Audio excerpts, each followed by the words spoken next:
वो कहते हैं ना, मूर्ख को जवाब मत दो, ज्ञानी को ठुकराओ मत, अच्छे को जाने मत दो और बुरे को अपनाओ मत। नमस्कार दोस्तों, तो मैं आज आपको जीके के वो मोस्ट इम्पोर्टेंट क्वेश्चन करवाऊंगा जो हर एग्ज़ाम में पूछे जाते हैं। तो चलिए अब हम करते हैं शुरू। तो हम क्वेश्चन नंबर पहला स्टार्ट करते हैं। क्वेश्चन नंबर पहला है, निम्नलिखित में से प्रथम बौद्ध परिषद कहाँ आयोजित किया गया था? तो ये कहाँ आयोजित किया गया था? ये किया गया था राजगृह में। और ये कब किया गया था? 483 ईस्वी में किया गया था। तो चलिए अब हम बढ़ते हैं अपने क्वेश्चन नंबर 2 की तरफ। क्वेश्चन नंबर 2 है, निम्न में से किस युद्ध में मोहम्मद गौरी ने पृथ्वीराज चौहान को पराजित किया था? तो किस युद्ध में किया था? वो किया था 1192 ईस्वी में। तो बात आई है मोहम्मद गौरी और पृथ्वीराज चौहान के बीच के युद्ध की। तो इनके बीच दो युद्ध हुए थे। एक हुआ था 1191 में, इसमें पृथ्वीराज चौहान की विजय हुई थी, और दूसरा हुआ था 1192 ईस्वी में, इसमें मोहम्मद गौरी की विजय हुई थी। क्वेश्चन नंबर 30 है, निम्न में से महात्मा गांधी का राजनीतिक गुरु कौन था? तो महात्मा गांधी का राजनीतिक गुरु कौन था? वह था गोपाल कृष्ण गोखले। गोपाल कृष्ण गोखले कौन थे? इनका जन्म 9 मई 1866 में गोतकुल में हुआ था। इन्हें ग्लैडस्टोन के नाम से भी जाना जाता है। तो क्वेश्चन नंबर 4 है, निम्न में से कितने मौलिक कर्तव्य भारतीय संविधान में वर्तमान में शामिल हैं? तो कितने हैं? वो हैं 11। अब बात आई है मौलिक कर्तव्य की। तो 42वें संशोधन अधिनियम 1976 द्वारा हमारे संविधान भाग 4 में मौलिक कर्तव्य शामिल किए गए थे। अब हम क्वेश्चन नंबर 5 देखते हैं।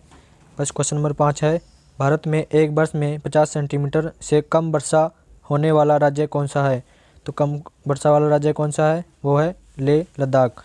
और बात आई है वर्षा की, तो सबसे ज़्यादा वर्षा कहाँ होती है? वो होती है मानसीराम में। क्वेश्चन नंबर 6 है, निम्न में से मानचित्र बनाने के विज्ञान को किस नाम से जाना जाता है? तो किस नाम से जाना जाता है? उसको जाना जाता है कार्टोग्राफी के नाम से जाना जाता है। अब बी ऑप्शन है यहाँ पर जियोग्राफी। तो जियोग्राफी क्या होती है?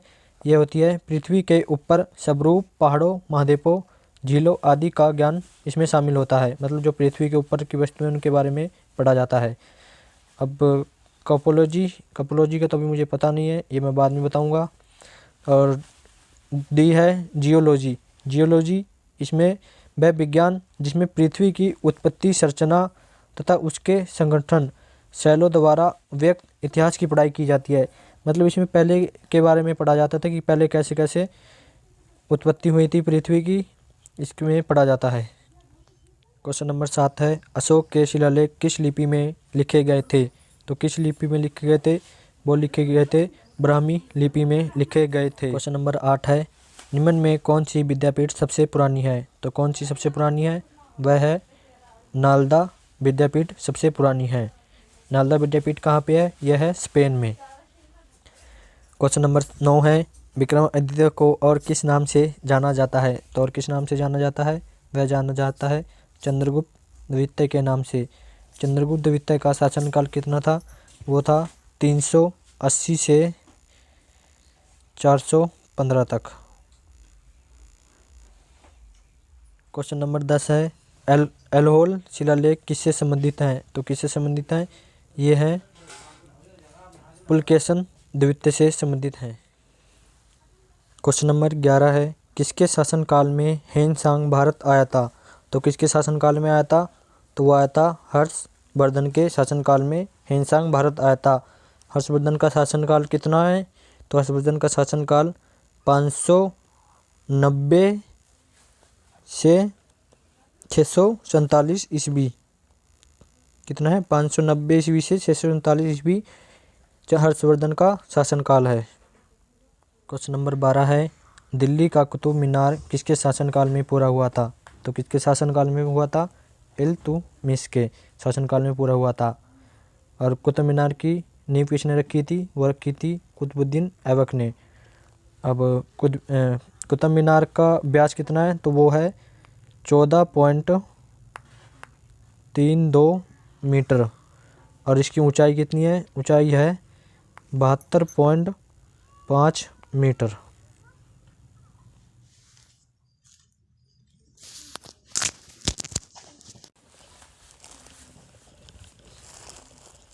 क्वेश्चन नंबर 13 और लास्ट क्वेश्चन, दिल्ली सल्तनत का उदारक सुल्तान किसे कहा जाता है? तो किसे कहा जाता है? ये कहा जाता है इल्तुतमिश को। ठीक है दोस्तों, मिलते हैं नेक्स्ट वीडियो में। इसी तरह जीके की वीडियो पाने के लिए हमारे चैनल को सब्सक्राइब करें। Thank you.